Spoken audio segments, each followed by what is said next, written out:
अगर आप UP triple SC की तैयारी कर रहे हैं और चाहते हैं कि आपदा प्रबंधन के अच्छे से अच्छे क्वेश्चन प्रैक्टिस करें तो ये वीडियो आपके लिए है।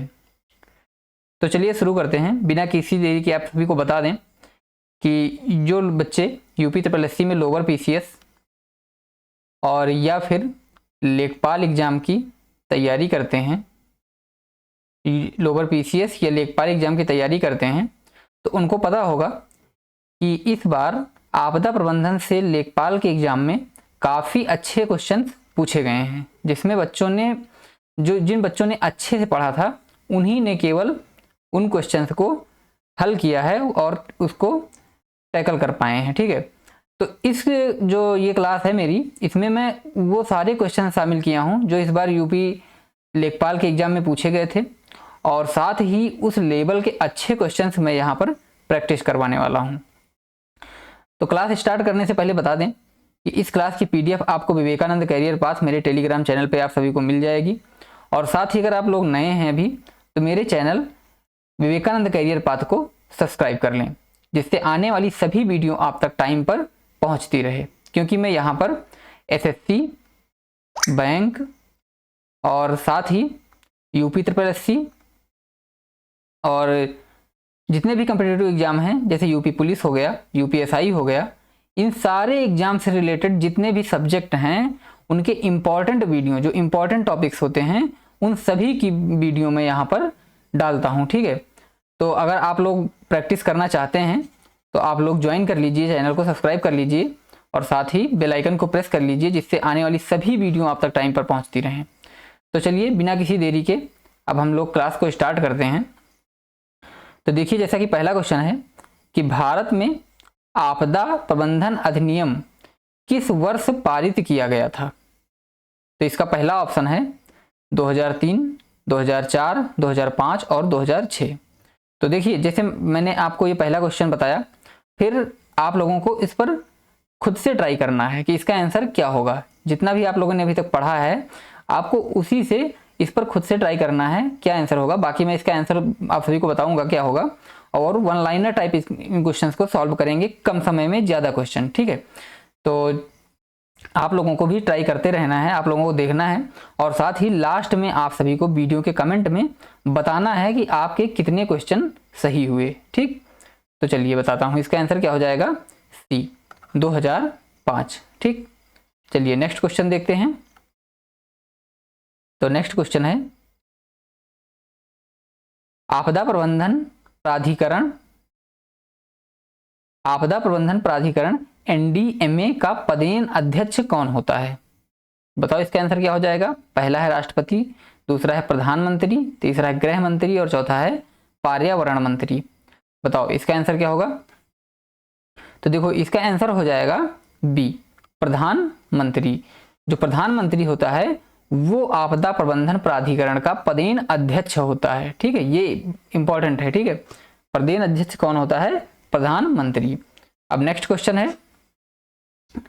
है कि राज्य आपदा प्रबंधन प्राधिकरण एसडीएमए का प्रमुख कौन होता है। अब जैसे इससे पहले वाले क्वेश्चन में क्या था, राष्ट्रीय आपदा प्रबंधन में कौन होता है, नेशनल डिजास्टर मैनेजमेंट का, और इसमें है राज्य यानी स्टेट डिजास्टर मैनेजमेंट का कौन होता है। तो नेशनल में होता है कौन, प्रधानमंत्री। ठीक, नेशनल में होता है प्रधानमंत्री, और राज्य में प्रधानमंत्री के समकक्ष कौन होता है, मतलब प्रधानमंत्री के पद के सेम पद में राज्य में कौन होता है। तो इसका आंसर हो जाएगा मुख्यमंत्री। ठीक है, इसमें कौन होगा, मुख्यमंत्री। चलिए नेक्स्ट क्वेश्चन देखते हैं। तो नेक्स्ट क्वेश्चन है कि जिला आपदा प्रबंधन प्राधिकरण यानी डीडीएमए का अध्यक्ष कौन होता है। तो बताओ, इसका पहला ऑप्शन है जिला मजिस्ट्रेट, दूसरा है पुलिस अधीक्षक एसपी, तीसरा है सीएमओ मुख्य चिकित्सा अधिकारी, और चौथा है जिला पंचायत अध्यक्ष। बताओ इसका आंसर क्या होगा। तो देखिए, इसका आंसर हो जाएगा ए, जिला मजिस्ट्रेट, यानी डीएम जो होता है वो जिला आपदा प्रबंधन का प्राधिकरण का अध्यक्ष होता है। अब देखो, यहाँ पे डायरेक्ट ऐसे याद कर सकते हो कि एनडीएमए यानी नेशनल डिजास्टर मैनेजमेंट का कौन होता है, पीएम, और एसडीएमए का कौन होता है, सीएम, और जो डीडीएमए यानी डिस्ट्रिक्ट मजिस्ट्रेट जो डिस्ट्रिक्ट डिजास्टर मैनेजमेंट होता है उसका कौन होता है, डीएम होता है। ये तीनों एक साथ मैंने आपको बता दिए, इनको ध्यान में रखिएगा। चलिए नेक्स्ट क्वेश्चन अब देखेंगे। तो नेक्स्ट क्वेश्चन है राष्ट्रीय आपदा मोचन बल का गठन किस वर्ष हुआ। ठीक, राष्ट्रीय आपदा मोचन बल का गठन किस वर्ष किया गया था। पहला ऑप्शन है 2005, दूसरा है 2006, तीसरा है 2008 और चौथा है 2010। बताओ इसका आंसर क्या होगा। तो देखिए इसका आंसर हो जाएगा बी 2006। एनडीआरएफ का गठन सन 2006 में किया गया था। एनडीआरएफ किस केंद्रीय मंत्रालय के प्रशासनिक नियंत्रण में कार्य करता है। बताओ एनडीआरएफ जो है ये किस केंद्रीय मंत्रालय के नियंत्रण में कार्य करता है। रक्षा मंत्रालय, गृह मंत्रालय, पृथ्वी विज्ञान मंत्रालय और चौथा है पर्यावरण मंत्रालय। तो इसका आंसर हो जाएगा बी गृह मंत्रालय। ठीक है, जो गृह मंत्रालय होता है उसके अधीन एनडीआरएफ कार्य करता है। चलिए अब नेक्स्ट क्वेश्चन देखते हैं।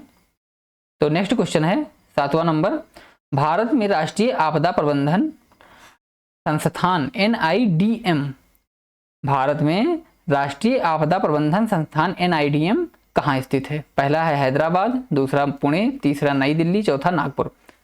बताओ इसका आंसर क्या होगा। तो देखिए इसका आंसर हो जाएगा सी नई दिल्ली। ठीक है, NIDM का मुख्यालय कहाँ है, नई दिल्ली।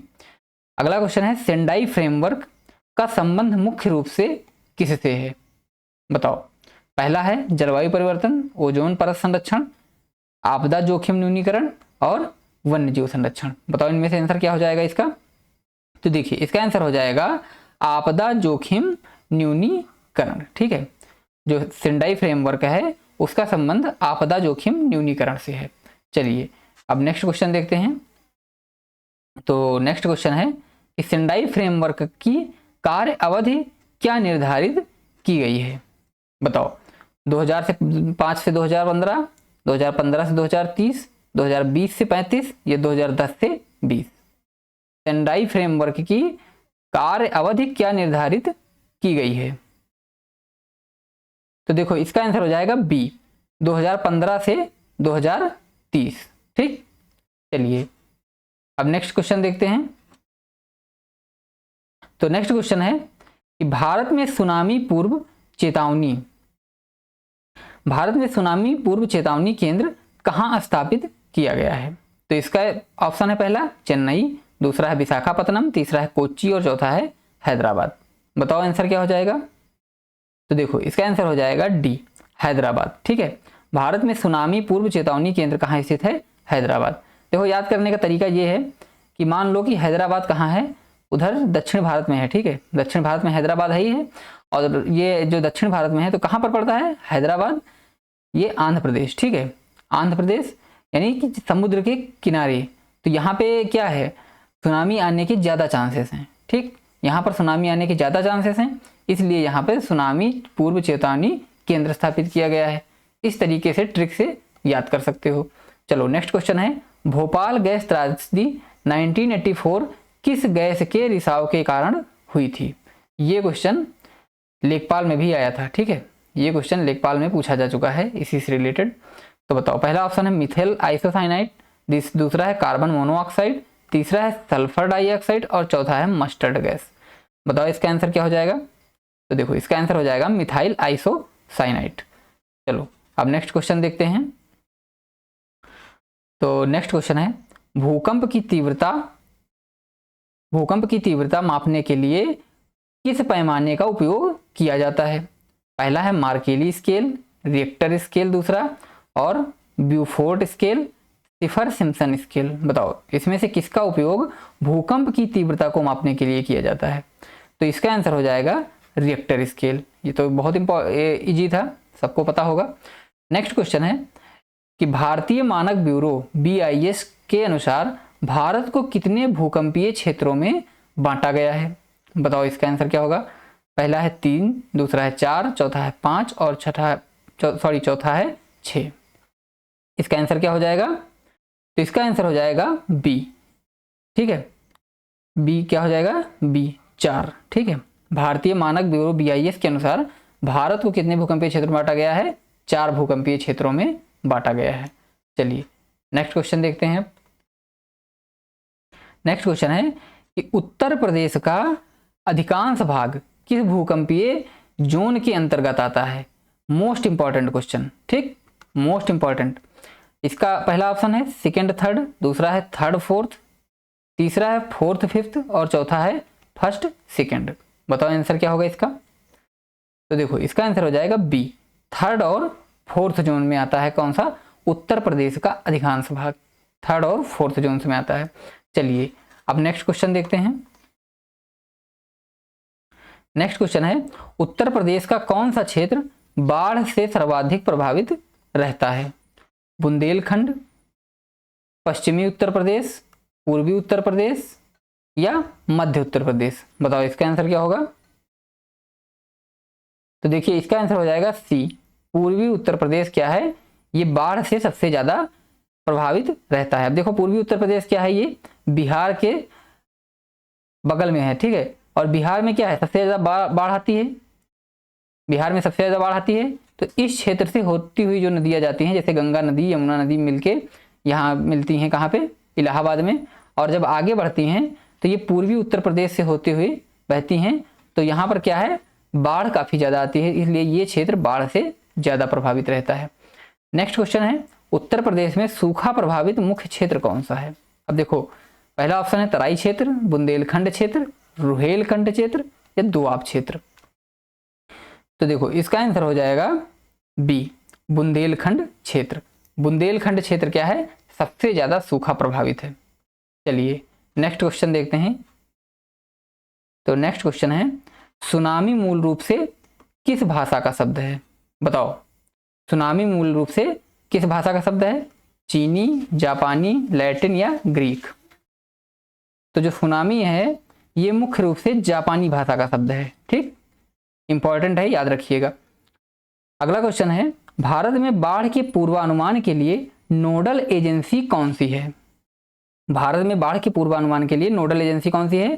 पहला ऑप्शन है मौसम विज्ञान विभाग, दूसरा है केंद्रीय जल आयोग, तीसरा है राष्ट्रीय जल विकास एजेंसी, चौथा है पर्यावरण मंत्रालय। बताओ इसका आंसर क्या होगा? तो देखिए इसका आंसर हो जाएगा बी, केंद्रीय जल आयोग। चलिए अब नेक्स्ट क्वेश्चन देखते हैं। नेक्स्ट क्वेश्चन है कि भारत में सूखा प्रबंधन के लिए नोडल मंत्रालय कौन सा है? पहला ऑप्शन है जल शक्ति मंत्रालय, दूसरा है पृथ्वी विज्ञान मंत्रालय, तीसरा है कृषि एवं किसान कल्याण मंत्रालय, चौथा है ग्रामीण विकास मंत्रालय। तो इसका आंसर हो जाएगा, बताओ आप सभी लोग, इसका आंसर हो जाएगा सी, कृषि एवं किसान कल्याण मंत्रालय, ठीक। चलिए फिर से नेक्स्ट क्वेश्चन देखते हैं। तो नेक्स्ट क्वेश्चन है कि संयुक्त राष्ट्र द्वारा विश्व आपदा नियंत्रण दिवस कब मनाया जाता है? तो जिसका पहला ऑप्शन है 13 अक्टूबर, दूसरा है 5 जून, तीसरा है 22 मार्च और चौथा है 1 दिसंबर। बताओ इसका आंसर क्या होगा? तो देखो इसका आंसर हो जाएगा ए, 13 अक्टूबर। चेरनोबिल परमाणु आपदा किस वर्ष हुई थी? बताओ 1984, 1986, 1991 या 2001? तो इसका आंसर हो जाएगा बी, 1986 में चेरनोबिल परमाणु आपदा हुई थी। चलिए नेक्स्ट क्वेश्चन देखते हैं। तो नेक्स्ट क्वेश्चन है कि भारत के किस राज्य में भूस्खलन की घटनाएं सर्वाधिक होती हैं? पहला ऑप्शन है मध्य प्रदेश, दूसरा है महाराष्ट्र, तीसरा उत्तराखंड, चौथा है झारखंड। बताओ इसका आंसर क्या हो जाएगा? सी, उत्तराखंड। चलिए नेक्स्ट क्वेश्चन देखते हैं कि जैविक आपदा के प्रबंधन के लिए भारत में नोडल मंत्रालय कौन सा है? तो इसका पहला ऑप्शन है रक्षा मंत्रालय, दूसरा गृह मंत्रालय, तीसरा स्वास्थ्य एवं परिवार कल्याण मंत्रालय और चौथा है कृषि मंत्रालय। अब बताओ इसका आंसर क्या होगा? तो देखिए इसका आंसर हो जाएगा सी, स्वास्थ्य एवं परिवार कल्याण मंत्रालय, ठीक। चलिए अब नेक्स्ट क्वेश्चन देखते हैं। तो नेक्स्ट क्वेश्चन है चक्रवात को कैरेबियन सागर में किस नाम से जाना जाता है? टाइफून, विली विली, हरिकेन या टॉर्नेडो? बताओ इसका आंसर क्या होगा? तो देखिए इसका आंसर हो जाएगा सी, विली विली, ठीक है, विली विली नाम से जाना जाता है। चलिए नेक्स्ट क्वेश्चन देखते हैं। देखिए इसमें थोड़ा मिस्टेक हो गया है। इसमें चक्रवात में को कैरेबियन सागर में किस नाम से जाना जाएगा? तो ये जाना जाएगा हरिकेन के नाम से, ठीक है। बिल्ली बिल्ली के नाम से नहीं जाना जाएगा, बिल्ली के नाम से ऑस्ट्रेलिया में जाना जाता है, ठीक है। बिल्ली के नाम से ऑस्ट्रेलिया में जाना जाता है। और टाइफून को दक्षिण चीन सागर में जाना जाता है। यहाँ पे मैं आपको थोड़ा बता देता हूँ डिटेल में, दक्षिण चीन सागर लिख लीजिएगा यहाँ पे। और जो टॉर्नेडो है इसको जाना जाता है मैक्सिको की खाड़ी में, ठीक, मैक्सिको की खाड़ी में। तो ये इंपॉर्टेंट है। बाकी मैं एक्सप्लेनेशन नहीं दूंगा ज़्यादा क्वेश्चंस का, क्योंकि जल्दी से सारे क्वेश्चंस को करवाने हैं। चलो नेक्स्ट क्वेश्चन देखते हैं। डॉट प्रणाली का उपयोग किस आपदा की चेतावनी के लिए होता है? भूकंप, सुनामी, चक्रवात या भूस्खलन? बताओ। तो देखो इसका आंसर हो जाएगा बी, सुनामी। सुनामी की चेतावनी के लिए डॉट का प्रयोग किया जाता है। नेक्स्ट क्वेश्चन है, भारत में रेल दुर्घटनाओं के प्रबंधन के लिए नोडल मंत्रालय कौन सा है? तो पहला ऑप्शन है गृह मंत्रालय, दूसरा है सड़क परिवहन मंत्रालय, तीसरा है रेल मंत्रालय और चौथा है नागरिक उड्डयन मंत्रालय। बताओ इसका आंसर क्या होगा? तो इसका आंसर हो जाएगा सी। जब रेल दुर्घटनाएं हैं तो रेल मंत्रालय संबंधित होगी, सीधा सा। चलिए नेक्स्ट क्वेश्चन देखते हैं। 27 नंबर, आपदा प्रबंधन चक्र में कितने मुख्य चरण होते हैं? तो पहला ऑप्शन है 2, दूसरा है 3, तीसरा है 4 और चौथा है 5। बताओ इसका आंसर क्या होगा? तो इसका आंसर हो जाएगा सी, 4।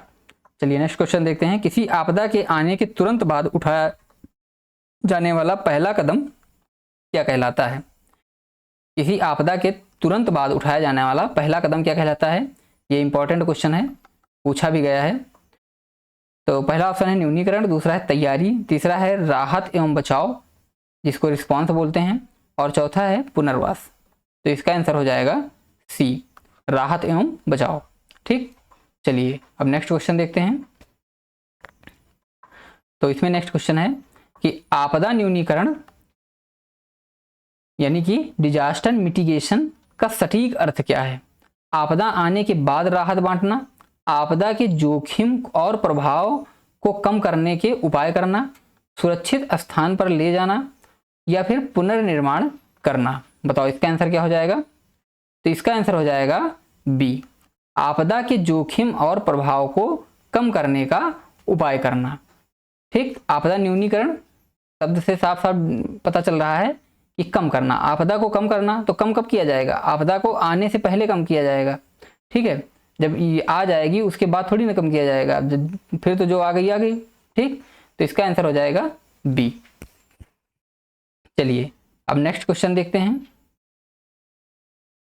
नेक्स्ट क्वेश्चन है कि कोविड-19 महामारी को किस अधिनियम के तहत भारत में अधिसूचित आपदा घोषित किया गया था? बताओ कोविड-19 महामारी को किस अधिनियम के तहत भारत में अधिसूचित आपदा घोषित किया गया था?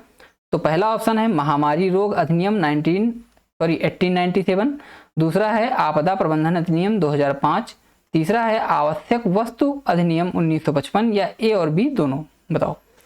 तो इसका आंसर हो जाएगा डी, ए और बी दोनों से। चलिए नेक्स्ट क्वेश्चन, उत्तर प्रदेश राज्य आपदा प्रबंधन प्राधिकरण यानी कि यूपीएसडीएमए का गठन किस वर्ष किया गया था? 2005, 2006, 2008 या 2010? तो इसका आंसर हो जाएगा 2005। 2005 में यूपीएसडीएमए का गठन किया गया था। चलिए अब नेक्स्ट क्वेश्चन देखते हैं। तो वनाग्नि यानी कि फॉरेस्ट फायर किस प्रकार की आपदा की श्रेणी में आती है? केवल प्राकृतिक, केवल मानव निर्मित, प्राकृतिक एवं मानव निर्मित दोनों, इनमें से कोई नहीं। बताओ इसका आंसर क्या होगा? तो देखो इसका आंसर हो जाएगा सी, प्राकृतिक और मानव निर्मित, ठीक है। वनाग्नि यानी कि फॉरेस्ट में जो आग लग जाती है वो प्राकृतिक भी लग सकती है घर्षण के द्वारा और मानव निर्मित भी लग सकती है। चलिए नेक्स्ट क्वेश्चन देखते हैं। रासायनिक आपदाओं के लिए भारत में नोडल मंत्रालय कौन सा है? तो पहला ऑप्शन है गृह मंत्रालय, दूसरा है स्वास्थ्य मंत्रालय, तीसरा है पर्यावरण वन और जलवायु परिवर्तन मंत्रालय और चौथा है रसायन एवं उर्वरक मंत्रालय। तो बताओ इसका आंसर क्या हो जाएगा? तो देखो इसका आंसर हो जाएगा सी, पर्यावरण वन और जलवायु परिवर्तन मंत्रालय। चलिए नेक्स्ट क्वेश्चन देखते हैं। देखिए नेक्स्ट क्वेश्चन है कि फुकुशिमा दाइची परमाणु आपदा 2011 जो 2011 में हुई थी किस देश में घटित की गई थी। इंपॉर्टेंट क्वेश्चन है। फुकुशिमा दाइची, देखो इसमें क्या है कि आपदा प्रबंधन में जो इंटरनेशनल आपदाएं हैं उससे भी रिलेटेड क्वेश्चन आते हैं, ठीक है, तो इसको भी करना जरूरी है, तो मैंने इसको इसमें शामिल किया है, तो देख लो। तो पहला ऑप्शन है रूस, दूसरा है चीन, तीसरा है जापान और चौथा है दक्षिण कोरिया। तो इसका आंसर हो जाएगा सी, जापान। ठीक, फुकुशिमा दाइची जो परमाणु आपदा हुआ था ये जापान में हुआ था। चलिए नेक्स्ट क्वेश्चन अब देखते हैं। एलनीनो घटना का भारतीय मानसून पर आमतौर क्या प्रभाव पड़ता है। ये ज्योग्राफी का क्वेश्चन है। ठीक, अगर आप लोगों ने अच्छे से पढ़ा होगा ज्योग्राफी तो इस क्वेश्चन को बहुत ही आसानी से कर पाओगे। तो पहला ऑप्शन है मानसून को मजबूत करता है, दूसरा है मानसून को कमजोर करता है, तीसरा है कोई प्रभाव नहीं डालता है और चौथा है केवल सर्दियों में बारिश होती है। बताओ, तो इसका आंसर हो जाएगा बी, मानसून को कमजोर करता है। ठीक है, जब एल नीनो आता है तो सूखा पड़ने के ज़्यादा चांसेस होते हैं। अब देखो, ज्वालामुखी विस्फोट के दौरान निकलने वाली गैसों में सर्वाधिक मात्रा किसकी होती है। जब ज्वालामुखी विस्फोट होता है तो उसमें से जो गैसें निकलती हैं तो सबसे ज़्यादा कौन सी गैस निकलती है, कार्बन डाइऑक्साइड, सल्फर डाइऑक्साइड, जलवाष्प या नाइट्रोजन।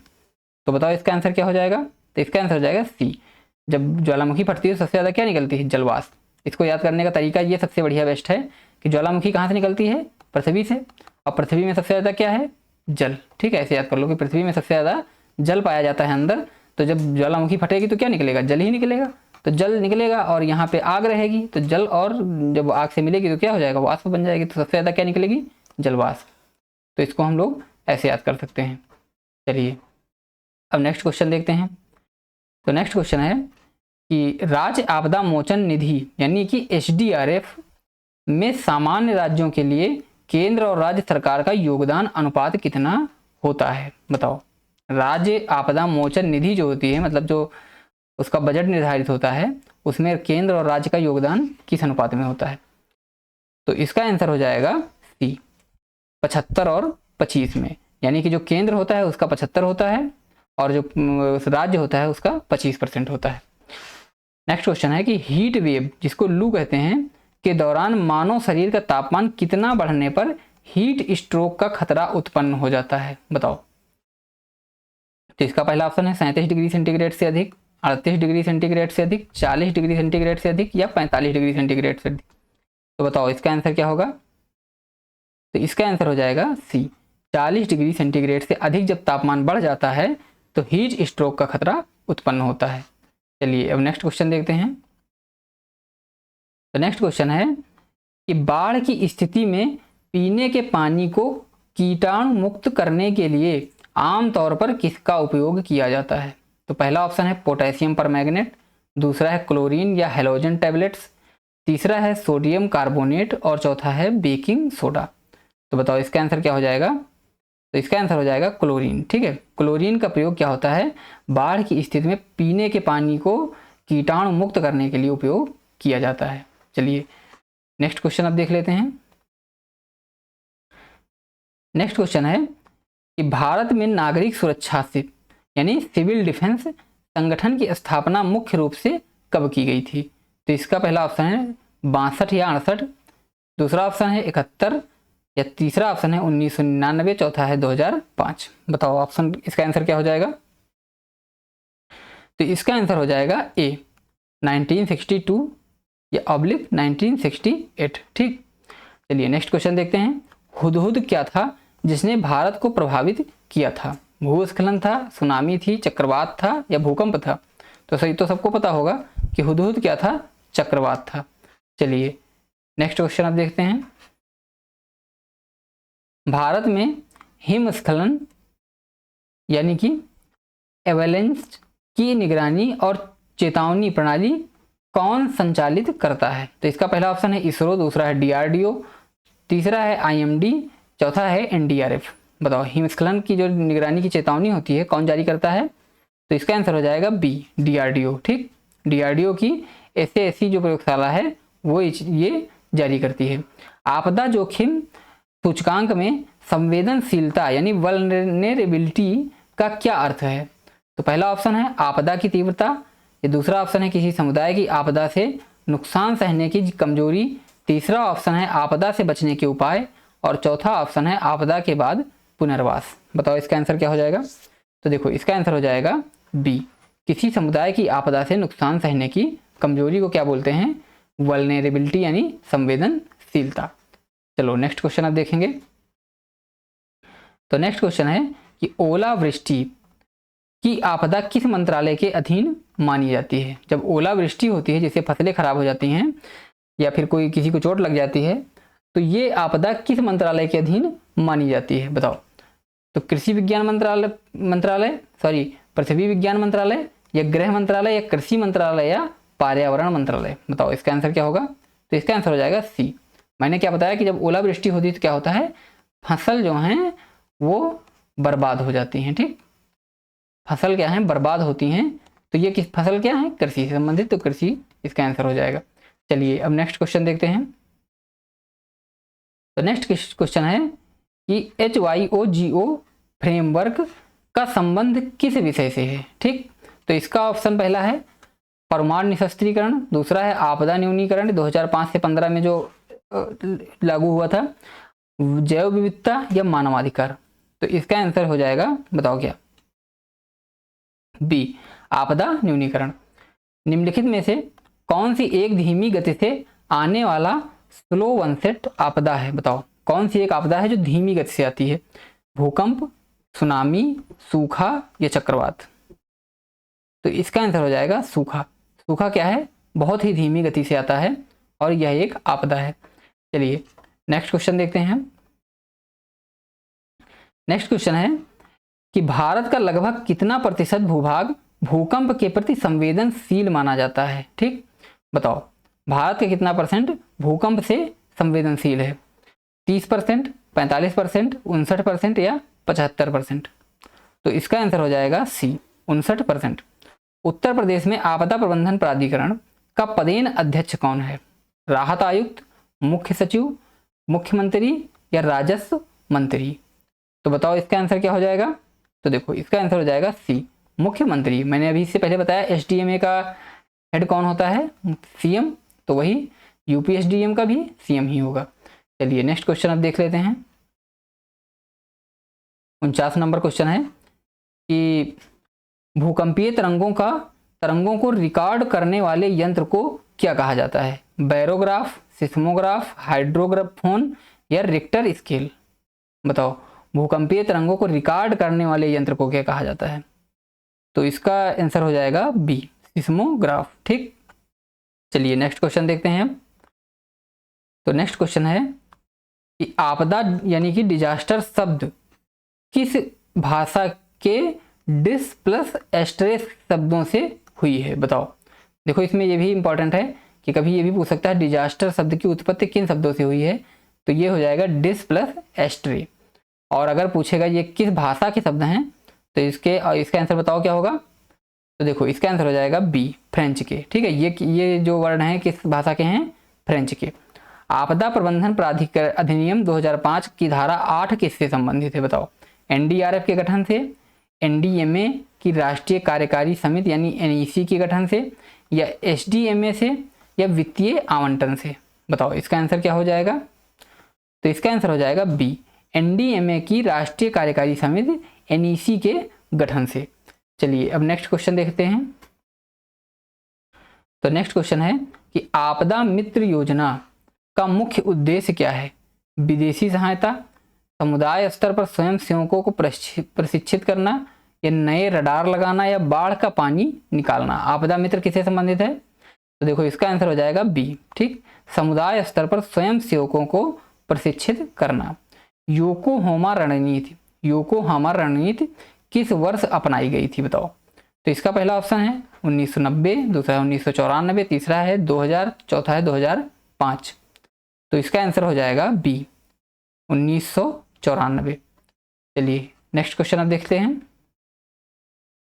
तो नेक्स्ट क्वेश्चन है कि 53वें वित्त आयोग के अनुसार आपदा समन निधि यानी मिटिगेशन फंड का हिस्सा कितना है। 15वें वित्त आयोग के अनुसार क्या है, 10%, 20%, 50% या 80%। तो देखो इसका आंसर हो जाएगा बी। ये मोस्ट इंपॉर्टेंट क्वेश्चन है, ठीक है, नया क्वेश्चन है कि 15वें वित्त आयोग के अनुसार आपदा शमन निधि का हिस्सा कितना है, तो ये है 20%। चलिए नेक्स्ट क्वेश्चन देखते हैं अब।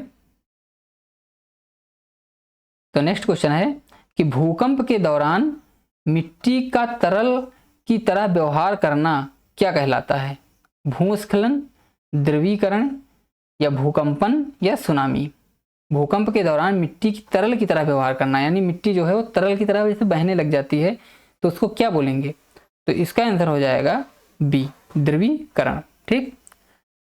नेक्स्ट क्वेश्चन है कि आईएमडी के अनुसार अत्यंत भीषण चक्रवाती तूफान की हवा की गति कितनी होती है? बताओ। 62 से 88 किलोमीटर पर आवर, 89 से 117 किलोमीटर पर आवर, 118 से 166 किलोमीटर पर आवर, या 167 से 221 किलोमीटर पर आवर। तो इसका आंसर हो जाएगा डी, 167 से 221 किलोमीटर पर आवर। जो अत्यंत भीषण चक्रवाती तूफान होते हैं उनकी जो हवा की गति क्या होती है? 167 से 221 किलोमीटर पर आवर। ठीक। चलिए नेक्स्ट क्वेश्चन देखते हैं अब। Build back better. ठीक। बिल्ड बैक बेटर का सिद्धांत किस फ्रेमवर्क में दिया गया है? बताओ। बिल्ड बैक बेटर का सिद्धांत किस फ्रेमवर्क में दिया गया है? Hyogo framework, Sendai framework, Paris समझौता, या क्योटो प्रोटोकॉल। तो इसका आंसर हो जाएगा बी, सेंडाई फ्रेमवर्क। ठीक। सेंडाई फ्रेमवर्क का एक क्वेश्चन मैंने पहले भी करवाया है, तो उसको भी, वो भी इंपॉर्टेंट है। गैर संरचनात्मक समन यानी नॉन स्ट्रक्चरल मिटिगेशन का उदाहरण क्या है? तो इसका पहला ऑप्शन है बांध बनाना, दूसरा है भूकंप रोधी इमारत, तीसरा है नीतियां बनाना या और बीमा, और चौथा है तटस्थ। बताओ इसका आंसर क्या हो जाएगा? तो देखो इसका आंसर हो जाएगा सी, नीतियां बनाना और बीमा। ठीक है, इससे संबंधित है। चलिए अब नेक्स्ट क्वेश्चन देख लेते हैं। तो नेक्स्ट क्वेश्चन है कि